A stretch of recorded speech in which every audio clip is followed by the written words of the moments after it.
तिमीहरूलाई त मैले कहाँ छोड्छु र साथीहरू जिन्दगीको गोरेटोमा ओभर एनिभर्सरी मनाइदिउँ भनेर यस्तो ब्युटिफुल भएर म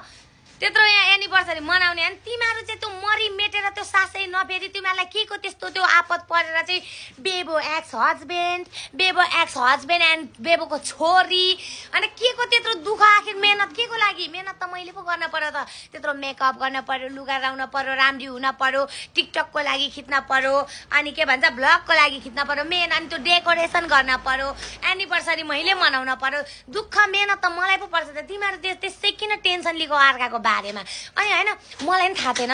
मैले कमेन्टमा हेरेको अनि कमेन्टमा इङ्ग्लिसबाट लेखेको थियो वाइ खै के जाति भनेको थियो हैन अनि यसो अब म नेपालीबाट भनिदिन्छु हैन सबैजनाले इङ्ग्लिसै बुझ्छन् भन्ने हुँदैन कोही त मै जस्तो पनि हुन्छ नि त सबैजनाले किन बेबुको एक्स हस्बेन्ड भनेर सर्च गरिरहेछन् भने अन्त माथि नै आउँछ नि त त्यो सर्च बारमा कि केमा त बेसीजनाले क्या त्यो एउटै चिज हेरेपछि तिमीहरूले आखिर त्यत्रो दुःख गरेर मेहनत गरेर सर्च गरेर आखिर के पायौ के फेला पार्यौ पठाओ मलाई पनि तिमीहरूले यदि केही भेट्यौ भने मलाई पनि पठाओ